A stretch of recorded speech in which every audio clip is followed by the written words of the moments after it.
नमस्कार मंडळी, 90.4 green FM वर मी आहे मेधा. अर्थातच डॉक्टर्स रूम या कार्यक्रमात. मंडळी, तुमच्या सगळ्यांचं या कार्यक्रमात पहिल्यांदा स्वागत.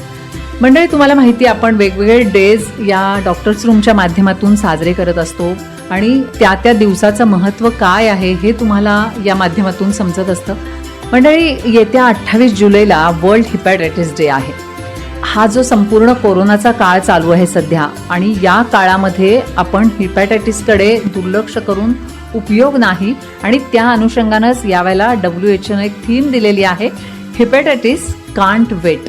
म्हणजे हिपॅटायटिस जर झाला असेल तर तुम्हाला त्याची लक्षणं जी काय काय दिसत आहेत, तर ती कुठली लक्षणं दिसली तर तुम्ही थांबू नका, ताबडतोब तुम्ही तज्ज्ञांचा सल्ला घ्या, असा थोडक्यात याचा अर्थ आहे. आपण डॉक्टरना याबाबत विचारणारच आहोत.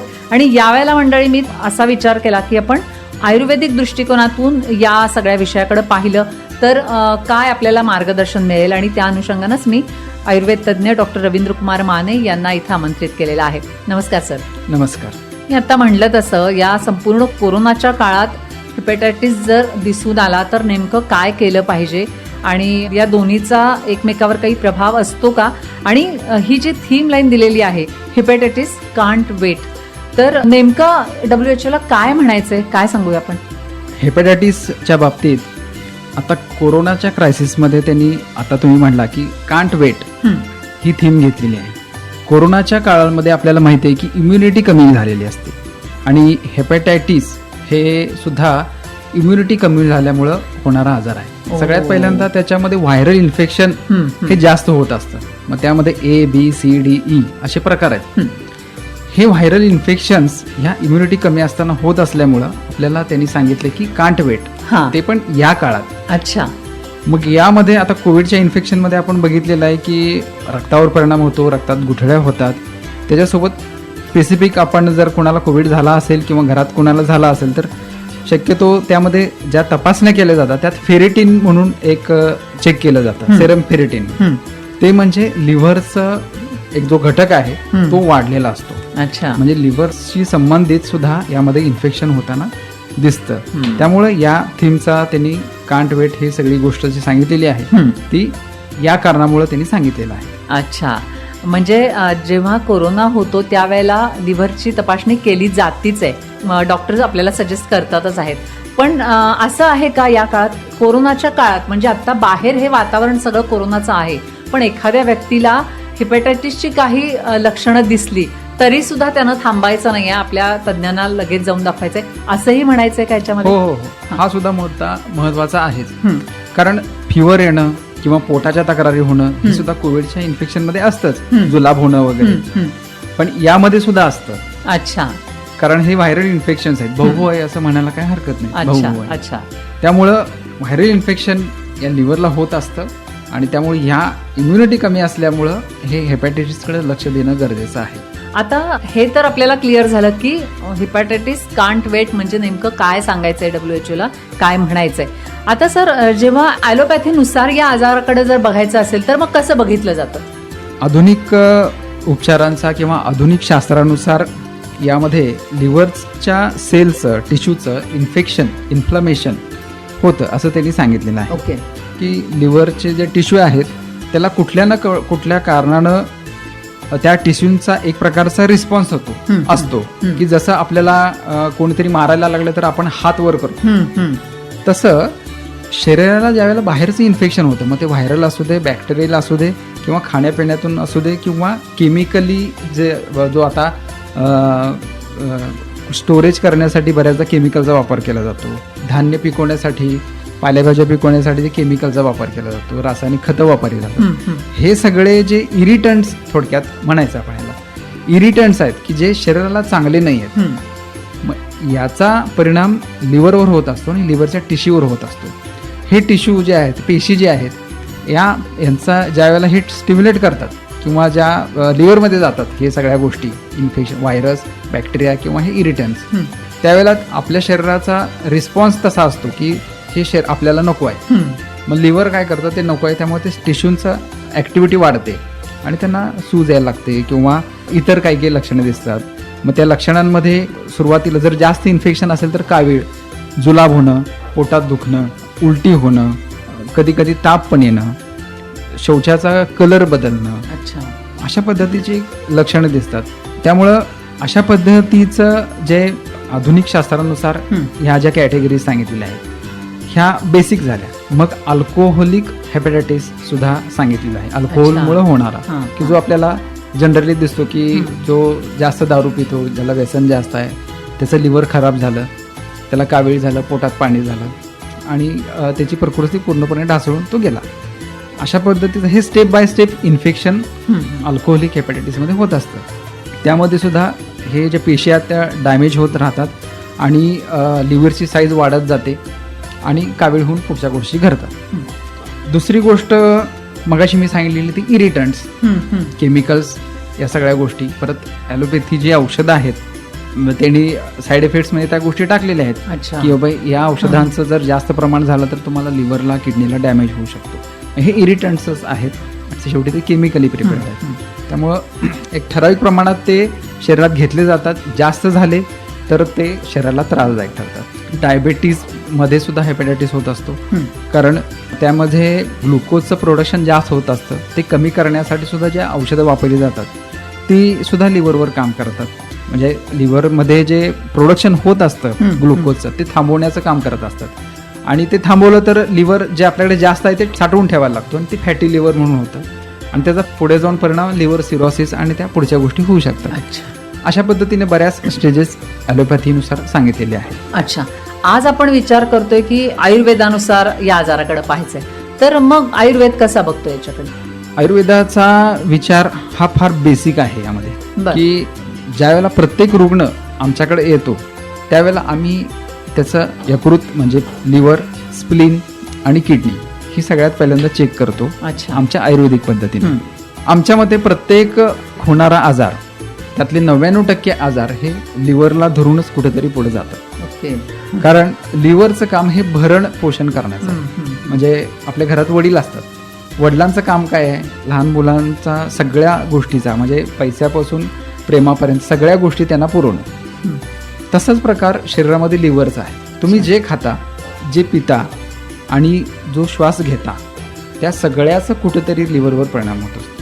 कारण श्वासातून जो आपण हवा आत घेतो ती सुद्धा पोल्युटेड असेल तर ती फुफ्फुसातून रक्तात जाते आणि रक्तातून ते फिल्टर करण्यासाठी आणि त्याच्यावर कन्व्हर्जन करण्यासाठी, पचन करण्यासाठी हे लिव्हरमध्ये जातं. जसं अन्न असतं तसं तुम्ही अन्न जे खाल्ल्यानंतर सुद्धा त्याचं पचन करण्याचं काम लिव्हरचं आहे. पाण्याचं किंवा जे काय आपण लिक्विड पितो त्याचं पचन करण्याचं काम लिव्हरचं आहे. म्हणजे तुम्ही जे काही खाल, जे काही प्याल, जे काही हवा घ्याल त्याचं सगळं पचनाचं काम एक गेट म्हणून लिव्हर काम करतो. त्यातून वाईट आहे ते बाजूला टाकायचं, चांगलं आहे ते शरीरामध्ये ते कन्व्हर्जन करून त्याचं चांगलं करणं आणि शरीराचं पोषण करणं, एवढं बेसिक आणि महत्त्वाचं काम लिव्हरचं आहे. आणि लिव्हर ही सगळ्यात मोठी आणि शरीरातली रिजनरेशन होणारी ग्रंथी आहे. म्हणजे लिव्हर जरी खराब असलं तरी त्याला जर व्यवस्थित आपण ट्रीटमेंट दिली तर तो परत रिजनरेट होऊ शकतो. आहे असा लिव्हर परत पहिल्यासारखं होऊ शकतो. शरीरातली एकमेव ग्रंथी अशी आहे की ती व्यवस्थित रिजनरेशन होऊ शकते. का तर तिला शरीर सगळं सांभाळायचं असतं. निसर्गाची देणगी आहे आपल्याला, ती खराब होता कामा नये. बरोबर. एवढा बेसिक विचार करून आम्ही प्रत्येक पेशंटला ट्रीटमेंट देत असतो. आणि ह्या लिव्हरमध्ये कुठं बिघाड झालेला आहे त्यामुळे आम्ही त्यांची हिस्ट्री घेतो की पूर्वी कधी कावीळ झाली होती का, तुमचा व्यवसाय काय आहे. व्यवसाय जर तुमचा बैठा असेल तर पचनाच्या तक्रारी तुमच्या असतात. शौचाला साफ होत नसेल त्याचा परिणाम लिव्हरवर होत असतो. तुमचा प्रवास सारखा असेल, जेवला की प्रवास, दिवसभर प्रवास असेल, गाडीवरून प्रवास असेल, मोठा प्रवास असेल, असे बरेच आता मार्केटिंगमुळे बरेच लोक असा प्रवास करत असतात, त्याचा परिणाम लिव्हरवर होत असतो.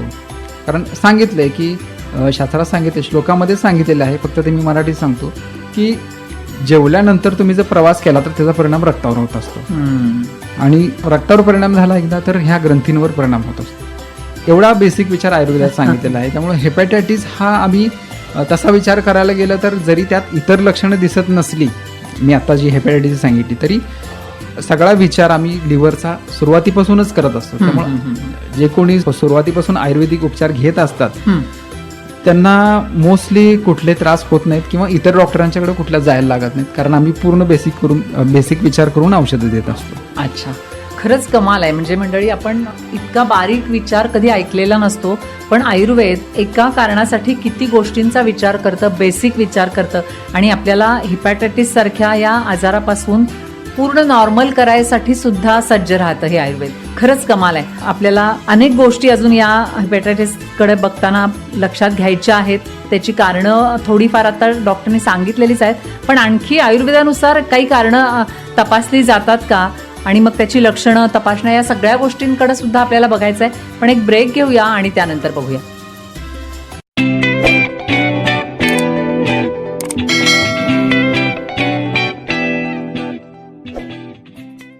ब्रेक नंतर तुमच्या सगळ्यांचं मंडळी पुन्हा एकदा स्वागत आहे.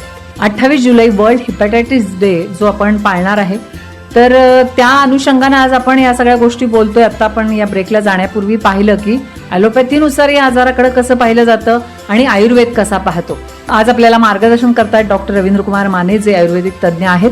सर, ब्रेकपूर्वी आपण ज्या सगळ्या गोष्टी बघितल्या, आयुर्वेदानुसार जेव्हा या आजाराकडे तुम्ही बघता तर त्यावेळेला काही लक्षणं पण बघितलेली होती आणि काही कारणं यातून आपण सांगितलेली होती की आपल्या आहारातून ज्या चुकीच्या गोष्टी किंवा आपल्या श्वासावाटे पॉल्युटेड हवा जरी आपल्या शरीरात गेली तरी सुद्धा या आजाराची लक्षणं आपल्याला दिसायला लागतात. काही लक्षणं सुद्धा सांगितली, पण स्पेसिफिक आपण जेव्हा एखाद्या व्यक्तीला लक्षात आलं पाहिजे की आपल्याला काय बदल दिसतोय आपल्या शरीरात, म्हणजे हे हिपॅटायटिस तर नाही आहे ना, आपल्याला तज्ज्ञांकडे जाऊन आपली तब्येत दाखवायला तर नको ना, याचा जर त्यांना विचार करायचा असेल तर ती लक्षणं आपण काय सांगू शकतो? हेपॅटायटिसच्या बाबतीत सुरुवातीला एकदम एवढी लक्षणं दिसत नाहीत की बाकीच्या आजाराच्या बाबतीत दिसतात. ओके.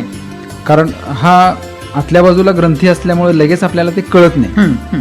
बऱ्याचदा काही काही पेशंट सांगू शकतात की उजव्या बाजूला पोटातल्या वरच्या बाजूला दुखतं, त्याचबरोबर अशक्तपणा जाणवतो, ताप सदृश्य कणकण अशी लक्षणं दिसतात. त्यासोबत गडद रंगाची मूत्रप्रवृत्ती, शौचाचा कलर बदलणे, कधी कधी जास्त पिवळी होणे किंवा पांढरट कलर येणं, त्याला पोट दुखणं, आता मी सांगितलं उजव्या बाजूला, भूक मंदावणी, अचानक वजनात घट झाल्यासारखं जाणवणं, त्वचा डोळे पिवळ्या कलरचे होणे, म्हणजे थोडक्यात एक साधारण कावीळीला धरून जी लक्षणं दिसतात ती दिसतात. आणि याबरोबर जर कारणांचा विचार केला तर मगाशी मी सांगितलं तर ते व्हायरल इन्फेक्शन तर आहेच, खाण्यापिण्यातल्या चुकीच्या सवयी असतील, हॉटेल मधलं जर खाणं असेल जास्त त्याचा परिणाम लिव्हरवर होतो. मगाशी मी सांगितलं तसं की सगळं पचवायला लिव्हरलाच लागतं. त्यामुळं खाण्यापिण्यातल्या चुकीच्या सवयी, उघड्यावरचं खाणं जे आपण पूर्वीपासून आपण सांगत आलेलो आहे सगळ्यांना की उघड्यावरचं खाऊ नका, कारण त्याच्यावर माशा बसलेल्या असतात, ते इकडून तिकडून फिरून आलेले असतात.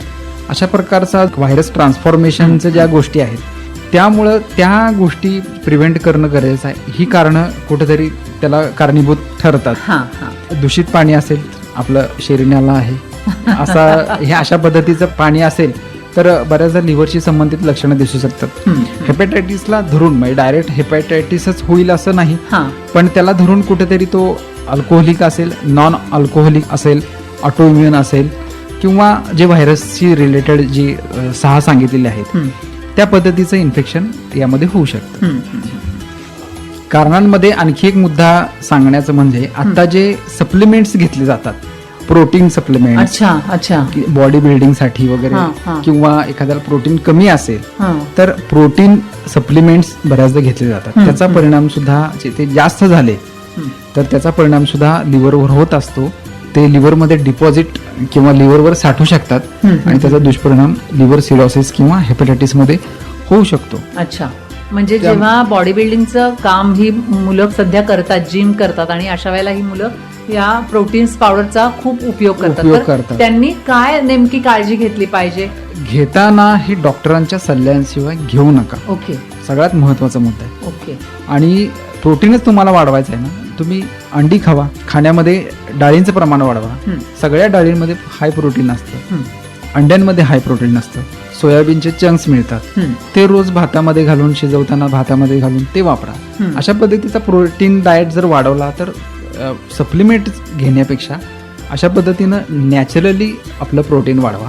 असं म्हटलं जातं की प्रोटीनच्या बाबतीत तुमचं वजन आहे तेवढे ग्रॅम प्रोटीन घेतलं जातं, अशा जाहिरातींचा मारा सुद्धा होत असतो. जे जिम करतात या लोकांना लक्षात येत नाही, त्यामुळं त्यांच्याकडून अशा पद्धतीनं जास्त प्रोटीन घेतली जातात का, काय सांगाल याबद्दल? हो, जाऊ शकतात. हां हां हां. पण कसं आहे, शरीराला जर नॅचरली गेलं तर ते नॅचरली ऍक्सेप्ट करतात आणि नको असले ते टाकून देतं.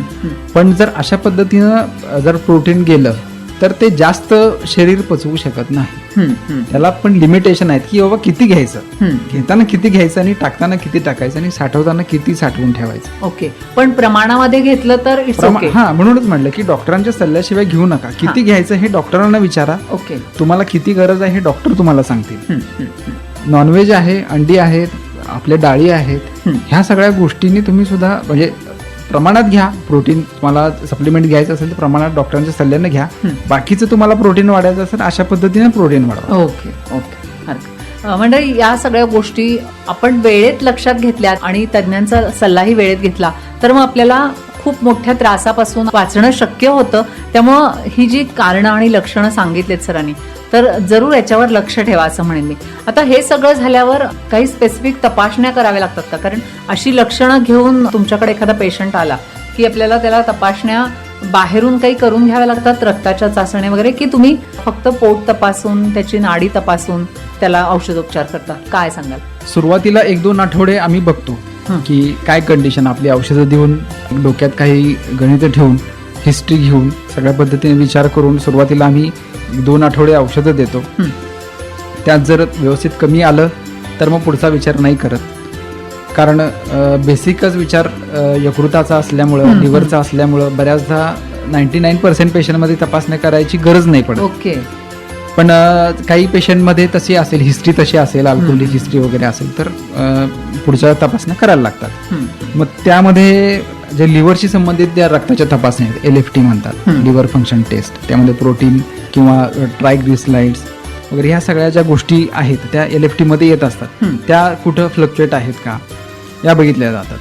आणि सोनोग्राफी, की ज्या सोनोग्राफी केल्यानंतर आपल्याला ते फॅटी लिव्हर आहे का किंवा लिव्हरची साईज वाढलेली आहे का हे बघितलं जातं. हे असेल आणि ह्या दोन्ही तपासणीचा ताळमेळ केला आणि त्यात जर व्हॅल्यूज वाढल्या असतील, लिव्हरची साईज वाढली असेल तर तो कुठेतरी हेपॅटायटिस आहे असं कन्सिडर करून पुढची ट्रीटमेंट दिली जाते. अच्छा, काय ट्रीटमेंट दिली जाते? म्हणजे मग त्या ह्याच्यात आणि लोकांना माहिती असतं की आयुर्वेदिक ट्रीटमेंट म्हणजे पथ्य बऱ्याच गोष्टींचं असतं. मग यामध्ये काय सांगाल तुम्ही की औषधोपचार कशा पद्धतीनं दिले जातात? ट्रीटमेंटचा कालावधी किती असतो साधारण या अशा पेशंटचा? आजार किती जुना आहे, किती लवकरचा आहे याच्यावर या सगळ्या गोष्टी ठरवल्या जातात. बरोबर. अल्कोहोलिक असेल तर हिस्ट्री साहजिक आहे, जुनी असती, त्यामुळे अशा पेशंटना औषधं जास्त दिवस घ्यायला लागतात. कदाचित 1-2 वर्ष सुद्धा घ्यायला लागतात. माझ्याकडे असा पेशंट होता की विदाऊट अल्कोहोल, म्हणजे अल्कोहोलिक नव्हता पेशंट तो, पण त्यांना हेपॅटायटिस B इन्फेक्शन होतं. एक साधारण 10 वर्ष त्यांना इतर औषधोपचार चालू होते. तरी पण उलट्या होणं, त्याबरोबर रक्ताच्या उलट्या होणं वगैरे अशी एक कॉम्प्लिकेशनमध्ये गेलेली केस होती. लिव्हर सिरोसिस, जवळजवळ 60% लिव्हर डॅमेज झालेलं होतं, सिरोसिस झालेलं होतं. त्यांना एक 6 महिन्याची गॅरंटी दिलेली होती. दर महिन्याला त्यांना ॲडमिट करायला लागायचं उलट्या होतात म्हणून. पण नंतर ज्यावेळेला आपली औषधं चालू केली, बेसिक विचार करून ज्यावेळेला सगळ्या गोष्टी हिस्ट्री घेऊन सगळ्या औषधं चालू केली, सुरुवातीला साधारण हा पेशंट 2012चा पेशंट होता. 2012च्या आधी 10 वर्ष त्यांनी अल्कोहोल बंद केलेलं होतं आणि अल्कोहोल बंद केल्यानंतर एक 4-5 वर्षानंतर त्यांना लिव्हर सिरोसिस झालेलं होतं. मग त्यातून हे हेपॅटायटिस B व्हायरस इन्फेक्शन आहे वगैरे ह्या सगळ्या गोष्टी निघालेल्या होत्या. पण 6 महिन्याची गॅरंटी दिल्यानंतर सुद्धा तो पेशंट 4 वर्ष आपल्या औषधावर जगला होता. फक्त त्या 4 वर्षात फक्त 2च वेळा त्यांना ॲडमिट करायला लागलं होतं. एवढा चांगला उपयोग ह्या आयुर्वेदिक औषधांनी होतो. वनस्पतीला आपण ज्यावेळेला आपण वाढवतो ते झाड होतं, फळ येतं, फळातून बिया निघतात, परत त्या बिया लावल्या की त्याचं झाड होऊ शकतं. बरोबर. म्हणजे रिजनरेशन करणं हे प्रत्येक वनस्पतीचा गुणच आहे. त्याच वनस्पती जर शरीरात गेल्यानंतर सुद्धा त्या रिजनरेशन करतात आणि करणारच. त्यामुळं आयुर्वेदिक औषधं ही रिजनरेशन करण्यासाठी फार उपयोगी पडतात आणि लिव्हर हे रिजनरेशन होण्यासारखं जर अवयव असेल तर त्याच्यामध्ये 100% तुम्हाला चांगले उपयोग झालेले दिसून येतात. त्यामुळे लिव्हरच्या आजाराच्या बाबतीत तुम्ही डोळे झाकून आयुर्वेदिक उपचार जर चालू केले तर फार चांगले रिझल्ट तुम्हाला दिसून येतात. ॲलोपॅथी सोबत चालू ठेवा, काहीच अडचण नाही. उलट साईड इफेक्ट जे असतात ते सुद्धा कमी होतील. आणि या संपूर्ण औषधोपचाराच्या काळात आहार विहारामध्ये काय सांगितलं जातं? स्पेसिफिक काही सांगितलं जातं का? आहार विहाराच्या बाबतीत जर पित्ताचा त्रास होत असेल, हं. बऱ्याच जणांना पित्ताचा त्रास होतो, नाही होत, असे वेगवेगळ्या पद्धतीचे पेशंट असतात. तर इन जनरल सांगायचं म्हणलं तर हिरव्या पालेभाज्या, फळभाज्या, बटाटा, कच्चा टोमॅटो खाऊ शकता, दूध खाऊ शकता. कमी फॅट असेल म्हणजे ज्याच्यात चरबीचं प्रमाण कमी लो आहे, फॅट असे- म्हणतो आजकाल मिळतं आणि मिळतं ते असे पदार्थ, मोड आलेले कडधान्य खाऊ शकता. हरभरे, जेवण बनवताना शक्यतो लसूण आणि हळदीचा वापर जरा जास्त करायचा, की जे त्यामुळे रक्तशुद्धी चांगल्या पद्धतीने होत असते. बाकी सॅलड्समध्ये गाजर खाऊ शकता, फळांमध्ये कलिंगड, पपई आणि ड्रायफ्रुट्समध्ये अक्रोड वगैरे ह्या सगळ्या गोष्टी खाऊ शकता. आणि तसंच पाणी जे आहे आपलं ते निर्जून तो करून घेतलं पाहिजे. मग आपल्याकडे आता फिल्टर्स आहेत, चांगले चांगले आरओ आहेत, फक्त त्याचा TDS ठेवताना जरा साधारण 150च्या आसपास असावा, पूर्ण TDS कमी केलेला नसावा, जेणेकरून आपल्याला त्यातनं आवश्यक पोषक घटक सुद्धा मिळायला पाहिजे. बरोबर आहे. आणि पावसाळ्यातलं पाणी मात्र कंपल्सरी उकळून घेतलेलं, म्हणजे ते आरोचं जरी असलं तरी उकळून घेतलेलं चांगलं. अच्छा, म्हणजे अशा पेशंटनी ते उकळून पिणंच अतिशय महत्वाचं गरजेचं आहे. बरोबर. आता इन जनरलच आपण जेव्हा आपण कारणं लक्षणं बघितली त्यावरून लक्षात येतच आपल्याला, पण एकूणच आपल्याला काळजी जर घ्यायची असं ठरवलं आपण की आपल्याला हेपॅटायटिस पासून दूर राहायचंय, आपली चांगली आपण आरोग्याची काळजी घ्यायची आहे, म्हणजे खरं तर सगळ्याच आजारापासून आपण दूर राहू शकतो अशी काळजी घेतली तर, पण स्पेसिफिक हेपॅटायटिस पासून आपल्याला वाचवायचं असेल स्वतःला तर आपण काय काळजी घ्यायची, काय सांगा? सगळ्यात पहिल्यांदा जे लिव्हरला डॅमेज करणारे जे घटक आहेत आहारातले, केमिकल युक्त असू देत, अल्कोहोलिक असेल तर अल्कोहोल बंद केलं पाहिजे, व्यसनी असतील तर त्यांनी जे काय व्यसनं आहेत तुम्हाला ती सगळी बंद केलेली पाहिजेत. परत खाण्यापिण्यातल्या सुद्धा सवयी चांगल्या पाहिजेत, फळभाज्या हे व्यवस्थित गेलं पाहिजे, धान्य सुद्धा व्यवस्थित बघून घेतली गेली पाहिजेत, कुठं साठवून ठेवलेली आणि त्याच्यावर केमिकली प्रिपेअर्ड किंवा केमिकली रासायनिक खतं वापरून तयार केलेली आहेत का याची खात्री करून घेतली पाहिजे. पण आता ह्या मार्केटमधून जर तुम्ही आणणार असाल तर ते शक्य नाही, पण जरा चौकस बुद्धीनं शक्यतो डायरेक्ट शेतकऱ्यांकडून घेता आलं तर त्याचा फायदा तुम्हालाच जास्त होणार आहे. शेतकऱ्याला तर होईलच, पण तुम्हाला जास्त होईल असं माझं वैयक्तिक मत आहे. पाण्याच्या बाबतीत सुद्धा मी मगाशी म्हणलं तसं आरोचं पाणी जरी पित असला तरी त्याचा TDS चांगला ठेवला पाहिजे. 50च्या खाली TDS ठेवता कामा नये. बऱ्याचदा आता ज्या मशीन्स येतात त्या कमी TDS असतो त्यांचा, आपण स्वतःहून त्यांना स्पेसिफिकली सांगून 150च्या आसपास TDS ठेवला तर सगळे मिनरल्स सुद्धा तुम्हाला मिळतील आणि लिव्हरला जास्त काम करायला लागणार. त्यामुळे लिव्हरला कमी काम आणि चांगलं क्वालिटीचं काम करता येईल अशा पद्धतीचा आहार जर आपण घेतला, उघड्यावरचं जे खाणं असतं, चायनीज म्हणा किंवा जे तळलेलं जास्त तळलेलं खायचं असेल तर घरी तळून खावा वाटतं, कारण आपल्याला माहिती आहे बाहेरची परिस्थिती कशी. आणि हा सगळ्यात महत्त्वाचा अवयव आहे आपल्या शरीरातला, तो नसेल तर काहीच नाही, कारण लिव्हरला एकदा लोड आला तर त्याचा लोड तो इतर अवयवांवर टाकत असतो. किडनी असेल, स्प्लीन असेल, हृदय सुद्धा, फुफ्फुसं सुद्धा. त्यामुळे त्याच्यावर लोड आला तर तो इतर सगळ्या अवयवांना लोड द्यायला लागतो आणि इतर आजार निर्माण होतात. त्यामुळे त्याला फार जपणं गरजेचं आहे. एका बारक्या मुलासारखं जपा नाहीतर जावयासारखं जपा, पण ते व्यवस्थित जपा. बरोबर. एकूणच म्हणजे हे सगळं ऐकल्यावर लक्षात येतं की आपला आहार विहार जर चांगला असेल, आपण चांगलं सकस अन्न घेत असू, स्वच्छ निर्जंतुक पाणी आपल्या आहारात असेल, नको ती व्यसनं जर आपल्याला जडलेली नसतील, तर एकूणच आपण या हेपॅटायटिस पासूनच नव्हे तर सगळ्याच आजारापासून दूर राहू शकतो. आणि आमच्या या डॉक्टर्स रूमचा उद्देशच तो आहे की तुम्हाला जास्तीत जास्त सतर्क करणं, येणाऱ्या आजारांपासून तुम्ही दूर कसे राहाल, तर हे सगळं तुम्हाला सांगून तुम्ही या सगळ्या आजारापासून दूर राहून सशक्त निरोगी कसे राहाल, याच उद्देशानं हा डॉक्टर्स रूम कार्यक्रम आम्ही घेत असतो. तर आज पुन्हा एकदा खूप चांगल्या गोष्टी आपल्याला डॉक्टरांकडून समजल्या, त्या नक्की फॉलो करा. आणि येणारा हा जो हेपॅटायटिस डे आहे 28 जुलै रोजी आपण पाळणार आहोत, तर असे वेगवेगळे डेज पाळायची वेळच आपल्यावर येणार नाही, अशी आपली दैनंदिन सगळ्या सवयी ठेवूया असं म्हणेन मी इथून जाताना. तर डॉक्टर, तुम्ही इथं येऊन तुमचा अमूल्य वेळ काढून या सगळ्याविषयी खूप डिटेल आम्हाला माहिती दिली, मनापासून धन्यवाद. धन्यवाद मॅडम.